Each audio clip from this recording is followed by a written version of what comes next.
দাদা আজকে কী বিষয় নিয়ে প্রেস কনফারেন্স? সবাইকে নমস্কার। আজকে আমরা আরামবাগ সাংগঠনিক জেলা কার্যালয়ে একটা বিশেষ বিষয়ের ওপর প্রেস বার্তার জন্য আপনাদের আহ্বান জানিয়েছি। প্রথমেই আপনাদের ধন্যবাদ জ্ঞাপন করি। আপনারা জানেন যে লোকসভা ভোট আমাদের দুর্বল। আমাদের দেশের প্রধানমন্ত্রী উনি একটা বড় আগামী ভবিষ্যতের জন্য কার্যক্রম ঠিক করেছেন, যার নাম বিকশিত ভারত। সেই নিয়ে আজকে আমাদের প্রেসে উপস্থিত আছেন আমাদের জেলার সাংগঠনিক সম্পাদক অলোক বড়ুই, কনভেনার হেমন্ত বাগ, প্রাক্তন সভাপতি national council member Asit Kundu.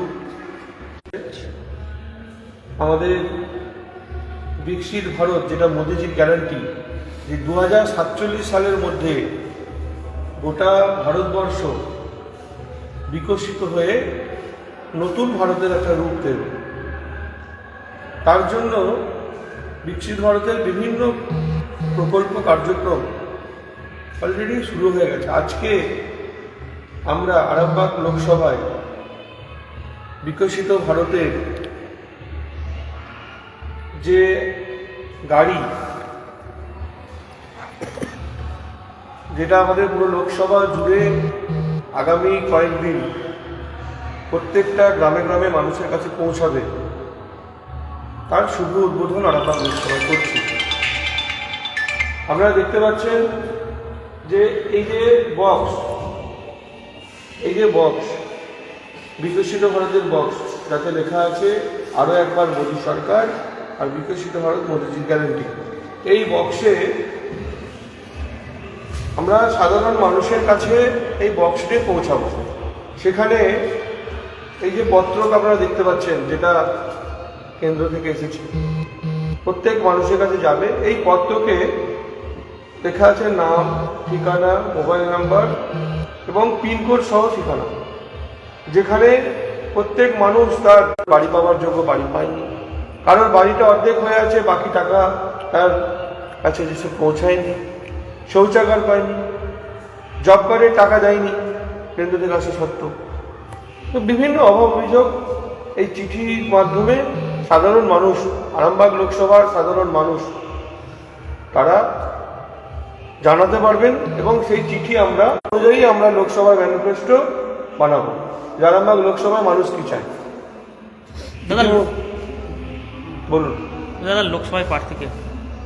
ওটা তো আমার বিষয় নয়, ওটা আমাদের সর্বভারতীয় দল দিল্লি ঠিক করবে। আমরা তো তৃণমূল কংগ্রেসের মতো নয় র্যাম্পের মধ্যে হেঁটে হেঁটে প্রার্থী ঘোষণা করে দেবো। যারা বলে যে বহিরাগত বারবার যারা চিল্লিয়ে বলেছিল 2021-এর নির্বাচনে, তারাই এখন এখানে প্রার্থী পাচ্ছে না। ভারতের বাইরে থেকে গুজরাটকে যারা ব্যঙ্গ করেন, গুজরাট থেকে প্রার্থী ভাড়া করে নিয়ে আসতে হচ্ছে পশ্চিমবঙ্গের জন্য।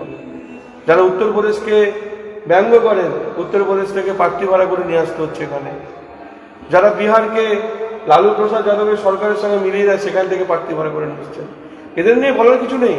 আপনি দেখবেন তৃণমূল কংগ্রেসের যে 42 জন প্রার্থী হয়েছে, 42 জন প্রার্থীর মধ্যে কতগুলো প্রার্থী সত্যিকারের তৃণমূল কংগ্রেসটা করেছে। সবাই দেখবেন কেউ ফিল্ম আর্টিস্ট, কাপড় যেন পার্টি করেনি, তাকে তুলে নিয়ে এসে করা হচ্ছে। কেউ খেলোয়াড়, কোনো যেন পার্টি করেনি, তাদেরকে তুলে নিয়ে এসে করা হচ্ছে। আবার এমন এমন জায়গায় যেখানে যে প্রার্থী খুঁজে পাচ্ছে না, হারবে নিশ্চিত, সেখানে যাকে একজনকে ঘোষণা করে দেওয়া হয়েছে। যেমন যদি বলেন না, যেমন অনেক আছে, আমি নাম উল্লেখ করছি না। তবে আমি আমার আরামবাগ লোকসভার ক্ষেত্রে বলতে পারি, আরামবাগ লোকসভার ক্ষেত্রে তৃণমূল কংগ্রেসের প্রার্থী, এখানে জানি না কি কারণে এমন কাউকে প্রার্থী করা হয়েছে। আমার তো মনে হচ্ছে আরামবাগ লোকসভা বিজেপিকে উপহার দেওয়া হয়েছে তৃণমূল কংগ্রেসের। না করে ভোটের আগে এটা করা কি কোনো রাজনৈতিক স্টান্ট? না, এটা আপনি 4টে বিধায়ক আরামবাগে আছে বলে বলছি না, এটা সর্বভারতীয় স্তর থেকে আসে। এটা শুধু আজকের জন্য নয়, বিকশিত ভারতের উদ্বোধন করেছেন মাস 2 আগে, যেটা 2047 সালের মধ্যে কমপ্লিট হয়। এখন এটা কেন্দ্রীয় নির্দেশ, নিচে পর্যন্ত গিয়ে মানুষের অভাব অভিযোগের কথা শুনে আসা, সেই নির্দেশ আমরা পালন করছি এবং সেই নির্দেশ যথাযথভাবে পুনরায় সেখানে পাঠিয়ে দেওয়ার সেটা ওদের দায়িত্ব। আজকে কালকে বলে বিষয় নয়। আপনারা জানেন যে মোদিজি যে কথাগুলো মুখে বলেন সেগুলো কাজে করে দেখান। উনি বলেছিলেন 370 দ্বারা হটাবো, হটিয়েছেন। উনি বলেছিলেন রাম মন্দির হবে, হয়েছে। উনি বলেছিলেন 3 তালাক প্রথা উঠিয়ে দেবো, করেছে। উনি বলেছিলেন গোটা দেশে সিএএ লাগু করব, করে দেখিয়েছে। বাপের ব্যাটা আছে। 10 বছরে উনি যে ঐতিহাসিক সিদ্ধান্তগুলো নিয়েছেন সেগুলো বাস্তবেতে ইউটিলাইজ করে দেখিয়েছেন। উনি নোটবন্দি করে কালো ধনকে আটকেছেন। কত বলবো, বললে শেষ হবে না। যা যা বলেছেন স্বচ্ছ ভারতের আওতায় যা যা কাজ ছিল সব কাজ উনি করেছেন। দুর্ভাগ্য আমাদের পশ্চিমবঙ্গে এমন একটা সরকার চলছে যে সেখানে কেন্দ্রীয় সরকারের প্রকল্পগুলো আমরা এখানে সঠিকভাবে ইউজ করতে পারছি না।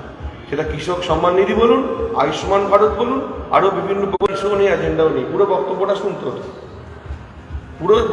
শুনতে হতো, যে উনি কি বলেছিলেন। উনি বলেছিলেন যে দেশের পয়সা যেভাবে বিদেশে কালো ধনগুলোকে গচ্ছিত করে রাখা হচ্ছে, সেই ধনকে যদি দেশের মধ্যে ফিরিয়ে আনা যায় তাহলে প্রত্যেক গরিব মানুষ 15 থেকে 17 লক্ষ টাকা পেতে পারে। 1,36,00,000 জব কার্ড অ্যাকাউন্ট আছে পশ্চিমবঙ্গ, তার মধ্যে 25 লক্ষ কিছুদিন ওই একটু আধার কার্ডের সঙ্গে লিঙ্ক করাতেই ভুয়ো জব কার্ড ধরা হয়েছে। উনি 21 লক্ষ জব কার্ডের পয়সা দেওয়ার কথা বলেছিলেন 21শে ফেব্রুয়ারি, যদিও 21শে ফেব্রুয়ারি থেকে দেননি। তাহলে এই 1,36,00,000 উনি যে 100 দিনের কাজ নিয়ে বড্ড চেঁচামেচি করছেন, ওনাকে বলুন না হিসাবটা দিয়ে দিতে। 100 দিনের কাজের টাকার হিসাব দিতে বলুন না। আরও তো বিভিন্ন রাজ্যে বিজেপি বিরোধী সরকার চলছে, কোথাও তো 100 দিনের কাজের টাকা আটকানো হয়নি। লোকে 12টার পর বাড়ির মহিলারা তৃণমূলের পার্টি অফিসে চিঠি বানাতে যাবে না।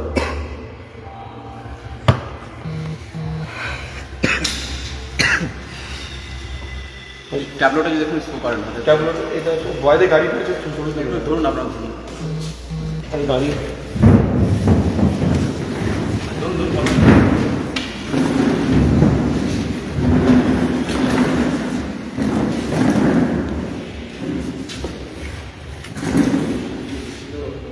সেটা চিঠি এখানে আমরা লিখতে পারবেন সাধারণ মানুষ।